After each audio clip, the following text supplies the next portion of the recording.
Morning दोस्तों, आज मैं आपको बताने जा रहा हूँ वेशभूषा और पहनावा। वेशभूषा और पहनावा अपने राजस्थान में अलग अलग जगह पे अलग अलग जाति के हिसाब से पहनी जाती है। सबसे पहले अपन बात करते हैं पुरुषों की। तो पुरुष लोग क्या क्या पहनते हैं वो बात करेंगे अपन, ठीक है। पुरुष पहले नंबर पे आपका आता है कमीज। क्या आता है? कमीज। ये कमीज क्या होता है? ये कमीज होता है ग्रामीण अंचल में पुरुष धोती के ऊपर कुर्ता पहनते हैं, उसे कमीज कहते हैं। क्या कहते हैं? उसे कमीज कहते हैं। धोती के ऊपर पहने जाने वाला कुर्ता, धोती के ऊपर पहने जाने वाला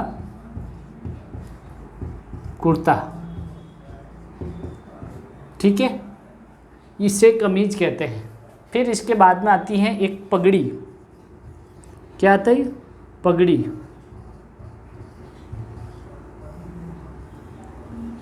पगड़ी क्या होता है?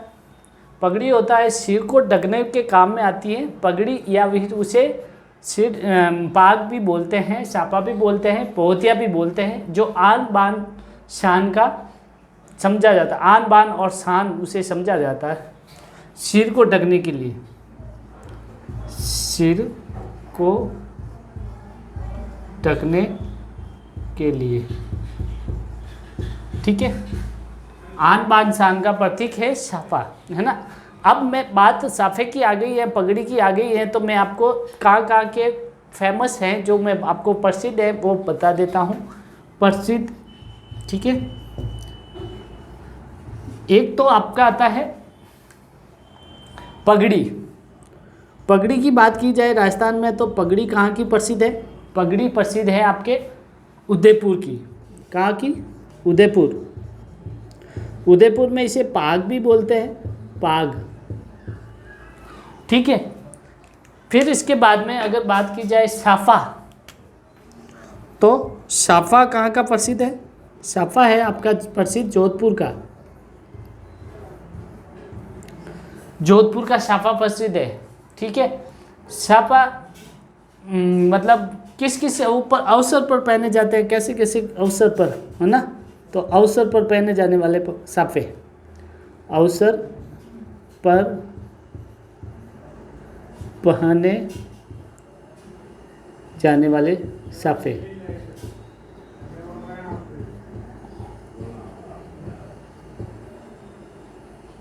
साफे ये कौन कौन से होते हैं वो मैं आपको बता रहा हूँ। विवाह के अवसर पर पहना जाने वाला साफा उसको बोलते हैं मोठड़े। क्या बोलते हैं? मोठड़े साफे। मोठड़े साफे, ठीक है। फिर इसके बाद में राखी के अवसर पर पहने जाने वाला साफा वो भी मोठड़े होता है, मोठड़े, ठीक है। ये मोठड़ा साफा कैसा होता है? जिसमें ऐसे लाइनिंग होती है, जिस साफे में रेड कलर का होता है, ऑरेंज कलर का भी होता है, पर उसमें ऐसे लाइनिंग होती है, इसे कहते हैं मोठड़ा साफा, ठीक है। फिर इसके बाद में आता है श्रावण मास में कौन सा पहना जाता है? श्रावण मास इसमें पहना जाता है लहरिया। श्रावण मास में पहने जाने वाला साफा कौन सा है? लहरिया। लहरिया साफा, इसमें लहर की बात की बनी हुई होती है, ऐसे लहर के में आता है डिजाइनिंग, ऐसे लहर की हुई लाइनें की जाती है, उसे लहरिया साफा कहते हैं। फिर दशहरा के अवसर पर भी एक साफा पहना जाता है। दशहरा के ऊपर पहना जाने वाला साफा मदिल पगड़ी कहते हैं उसे, मदिल पगड़ी, ठीक है। फिर इसके बाद में एक होली पर पहने जाने वाला साफा होता है, उसे बोलते हैं फूल पत्ती वाली पगड़ी। क्या बोलते हैं? फूल पत्ती वाली पगड़ी। फूल पत्ती वाली पगड़ी, इसे क्या बोलते हैं, फूल पत्ती वाली। इसके ऊपर कोई फूल जैसे कोई पत्ती बनी हुई होती है, ठीक है, वो वाली पगड़ी होली पे पहनी जाती है। शोक पर या कोई किसी परिवार में कोई बुजुर्ग मर जाता है या कोई भी मर जाता है तो उस समय उसके घर के परिवार के सदस्य जो जेंट्स लोग होते हैं, पुरुष लोग होते हैं, वो उस समय क्या कौन सा साफ़ा पहनते हैं, सफ़ेद रंग का साफ़ा पहनते हैं। सफ़ेद शोक का प्रतीक होता है, ठीक है, सफ़ेद रंग का सफ़ेद रंग का साफ़ा पहनते हैं। फिर शोक के बाद में उठावना होता है। उठावना के दिन कैसा पहना जाता है साफ़ा? उठावना के दिन और 12वां दिन एक ही बात है, 12वां, ठीक है, ये एक ही बात है। उस दिन गुलाबी रंग के साफ़े पहने जाते हैं, गुलाबी रंग के साफ़े, गुलाबी रंग के साफ़े पहने जाते हैं, ठीक है। अब ये तो आपके साफ़ों की बात हो गई। अब मैं आपके पगड़ी अंगर की बताऊंगा। इसको मैं एक बार रफ कर लेता हूँ, ठीक है। अंगर की कहाँ पहनी जाती है, किसी को पता है?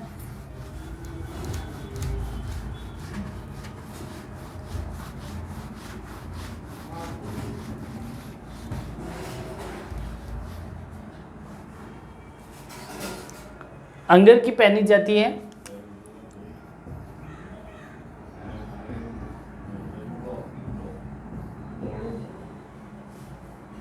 पुरुषों द्वारा शरीर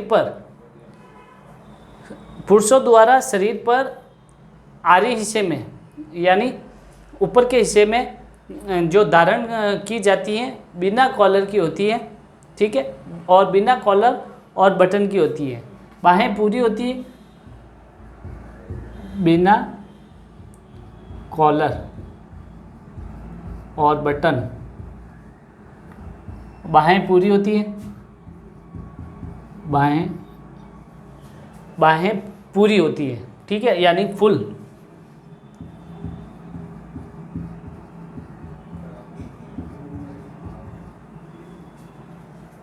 ठीक है। फिर इसमें क्या होता है, 2 तरह की होती है, कमर अंगरखी और फारूक शाही अंगरखी, ठीक है। कमर अंगरखी,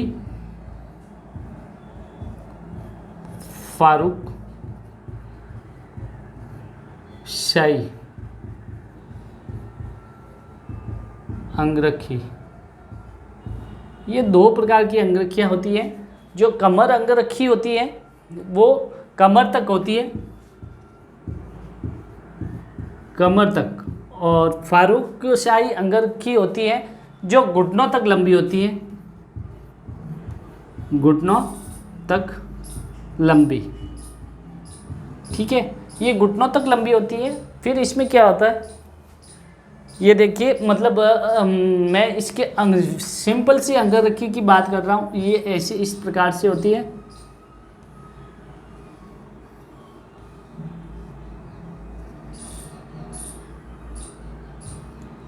इस तरीके से डिजाइन होती है, ठीक है, ये इस तरह की होती है। ना तो इसमें कॉलर होती है, ना इसमें कोई बटन होते हैं, ठीक है। अब देखिए, ग्रामीण अंचल में बुगतरी कहा जाता है। क्या कहा जाता है? ग्रामीण अंचल यानी ग्रामीण प्रदेश में इसे क्या कहा जाता है? बुगतरी, बुगतरी, ठीक है, बुगतरी नाम से ये प्रसिद्ध है, ठीक है। और इसे संशोधित रूप में अचकन कहा जाता है। संशोधित रूप में इसे कहा जाता है अचकन। क्या कहा जाता है? अचकन कहा जाता है संशोधित रूप में, ठीक है। फिर एक आता है इसके बाद में चौगा। क्या आता है? चौगा। ये चौगा क्या होता है? चौगा होता है जो पुरुषों द्वारा पहने जाने वाला, ये संपन्न वर्ग में पहले पहनते थे, जो अंगरखी के ऊपर पहने जाने वाला पैरों तक का होता है, ढीला डाला और लंबा और डिजाइन वाला होता है, चौगा। ठीक है, अंगरखी के ऊपर पहना जाता है, अंगरखी के ऊपर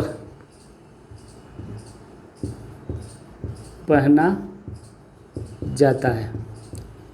इसका मतलब डायग्राम बना के मैं आपको बता देता हूँ, ये इस तरह से होता है।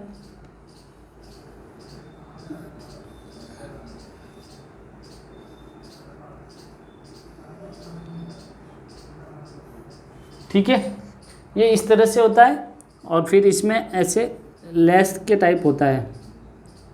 ठीक है, ये चौड़ा और लंबा और खूब लंबा होता है मतलब। ठीक है, तो इसे बोलते हैं पुरुषों द्वारा पहने जाने वाला।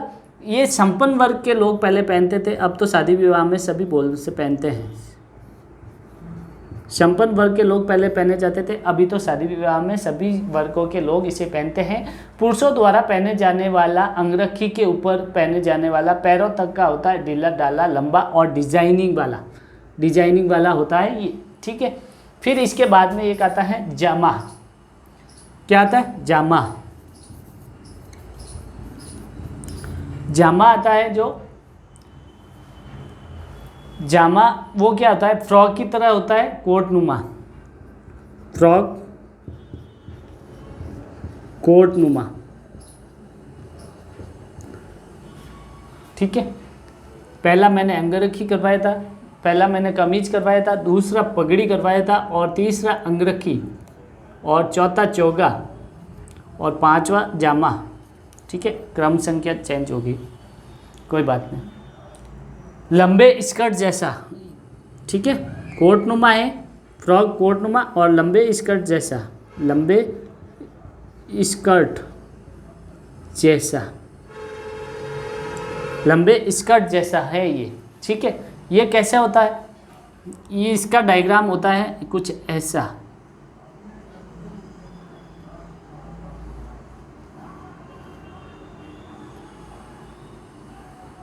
ये इस प्रकार से होता है और यहाँ पे इसके बटन होते हैं फुल साइज में। ठीक है, इस तरीके से होता है जामा। अब पायजामा। पायजामा ये क्या होता है? ये तो लगभग सभी को पता है। पायजामा, ये पायजामा होता है जो पैरों में पहना जाता है, पैरों में पहना जाता है। ठीक है, पैरों में पहना जाता है पाजामा। फिर बिरजस या बिरजेश 7 नंबर पर है। बिरजस या बिरजेश, ये क्या होता है? बिरजस या बिरजेश, ये घुड़सवारी के लिए जो कमर के नीचे, घुड़सवारी में ज़्यादातर ये पहना जाता है, जो कमर के नीचे पहने जाने वाला वस्त्र होता है, कमर से नीचे होता है। ठीक है, और ये अंग्रेज़ों की देन है। अंग्रेजी सेना के लोग सैनिक होते हैं, वो पहनते हैं ज़्यादातर, या फिर अंग्रेज़ों द्वारा वो जंगल में शिकार करने के लिए जाते हैं तब वो पहनते हैं। इसकी आकृति कैसी होती है वो मैं बता देता हूँ।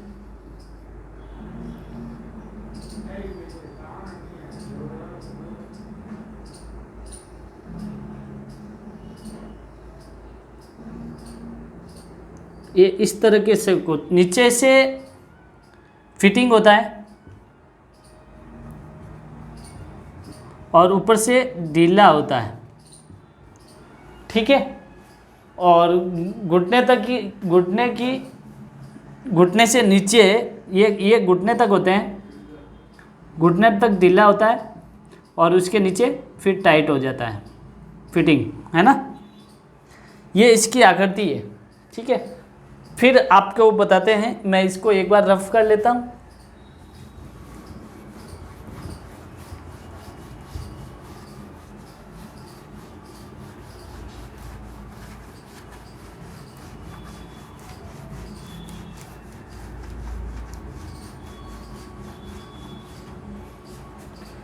आठ नंबर पे आपका आता है कमरबंद।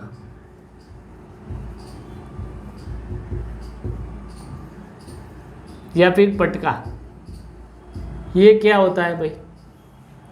ये होता है कमर के ऊपर।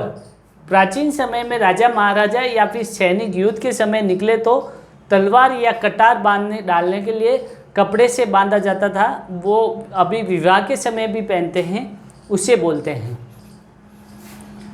ठीक है, कमर के ऊपर। कहाँ पहना जाता है? कमर के ऊपर। शादी विवाह में जब दूल्हा शादी के लिए निकलता है तो कमर पे एक कपड़ा बांधा जाता है पिंक कलर का या फिर ऑरेंज कलर का, जिसे बोलते हैं अपन छेड़ा। मतलब उसमें नारियल भी बंधा हुआ होता है और अपनी कटार डाले हुए रखता है, उससे बोलते हैं। ठीक है, फिर इसके बाद में आती है शेरवानी। ये तो सभी को पता है क्या है शेरवानी। शेरवानी क्या है? ये शेरवानी क्या होती है? शादी विवाह के अवसर पर दूल्हे द्वारा धारण की जाने वाली होती है। विवाह पर दूल्हे द्वारा पहनी जाती है। ठीक है, फिर इसके बाद में 10 नंबर पे आपका आएगा धोती। ये कहाँ पहनी जाती है? ये धोती मैंने आपको पहले भी पिछले वीडियो में बताया था, 90 सेंटीमीटर चौड़ी होती है और 4 मीटर लंबी। 90 सेंटीमीटर चौड़ी होती है और 4 मीटर लंबी होती है। ठीक है, ये धोती होती है। ठीक है, और ये पैरों तक पहने जाने वाली होती है। पैरों तक पहनी जाती है। पैरों तक पहनी जाती है। फिर इसके बाद में क्या होता है? फिर इसके बाद में एक आती है घुंगी या फिर बरसाती। घुंगी या फिर बरसाती, ये क्या है? ये एक वर्षा के बचाव हेतु बरसाती कोट। क्या है? बरसाती कोट। बरसाती कोट है भाई। फिर इसके बाद में आता है पछेवड़ा। ये क्या होता है? पछेवड़ा। पछेवड़ा होता है जो सर्दी के बचाव के लिए एक ओढ़े जाने वाला वस्त्र होता है, जो एक कंबल के जैसा ही वस्त्र होता है। ठीक है, कंबल जैसा वस्त्र। ठीक है, फिर आता है 13 नंबर पे आलमसुख। आतमसुख। आतमसुख ये क्या होता है? आतमसुख क्या होता है? आतमसुख होता है सर्दी के बचाव हेतु ये भी काम में लिया जाता है। ये शरीर पर पहने जाने वाला लंबे कोट के समान का इसका पहला प्रयोग किया था सर्दी के बचाव हेतु लंबा कोट। यहाँ मैं लिख देता हूँ, सर्दी के बचाव हेतु लंबा कोट। ठीक है, इसका पहला प्रयोग किया था। पहला प्रयोग किसने किया था? पहला प्रयोग किया था आमेर के कछवा वंश के राजा सवाई माधो सिंह ने। आमेर के राजा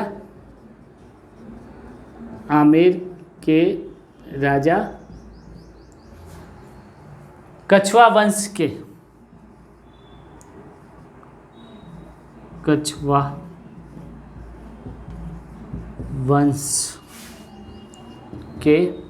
राजा का नाम है सवाई माधो सिंह प्रथम। सवाई माधो सिंह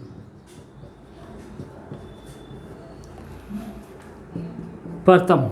ठीक है, सबसे पुराना और सबसे बड़ा कोट है। क्या है? सबसे पुराना और सबसे लंबा कोट। ठीक है, सबसे पहले इन्होंने राजस्थान में इसका प्रयोग किया था। ठीक है, पहला प्रयोग। फिर इसके बाद में मैं इसको रफ कर लेता हूँ। महिलाओं के पहनावे आते हैं। क्या आते हैं? महिलाओं के पहना। ये सभी मैंने पुरुषों के पढ़ लिए थे, पढ़वा दिए हैं, लिखवा दिए भी हैं। अब मैं महिलाओं के बताऊंगा, ठीक है।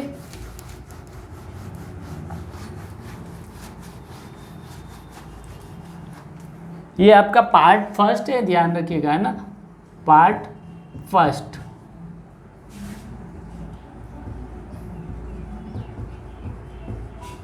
महिलाओं का पहनावा। महिलाओं का पहनावा में क्या आता है? सबसे पहले कुर्ती, कांचली, कापड़ी। कुर्ती, कांचली और कापड़ी। क्या आता है? कापड़ी। ये तीनों एक ही जगह पहनी जाती है, ठीक है। ये ऊपरी हिस्से का वस्त्र है, ऊपरी हिस्से का वस्त्र, ठीक है। ऊपरी हिस्से में पहनी जाती है, सीने पे, ठीक है। इसमें कुर्ती में क्या होता है कि बाहें नहीं होती हैं। क्या नहीं होती है? बाहें नहीं होती है, ठीक है। और कांचली में क्या होता है कि लंबी बाहें होती हैं, लंबी बाहें होती है, ठीक है। ये कांचली के ऊपर कुर्ती पहनी जाती है, ठीक है, क्योंकि बाहें इसकी होगी और इसकी बाहें नहीं होगी। तो कुर्ती ऊपर पहनेंगे तब ये नीचे की कांचली की बाहें उस कुर्ती के नीचे दिखेगी, यहाँ पे, ठीक है। और कापड़ी क्या होता है? पीछे की तरफ कपड़ा नहीं लगा हुआ होता है और बांधने के लिए कपड़े की डोरियां बनी होती है। पीछे की तरफ कपड़ा नहीं होता है, बांधने के लिए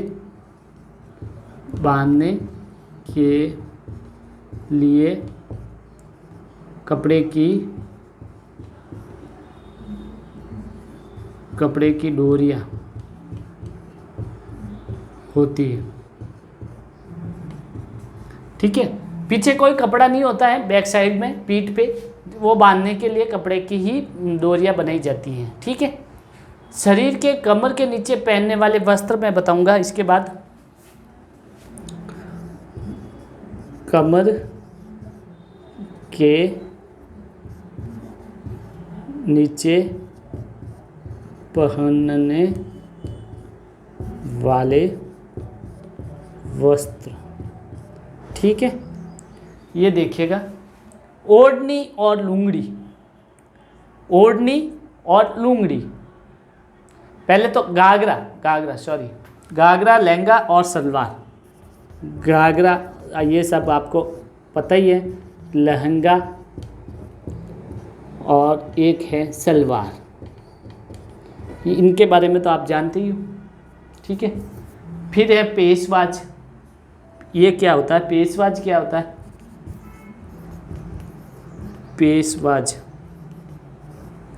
पेशवाज होता है पूरे शरीर को ढका हुआ होता है। आज के परिवेश में गाउन कहा जा सकता है, गाउन के जैसा इसे बोल सकते हैं, गाउन के जैसा।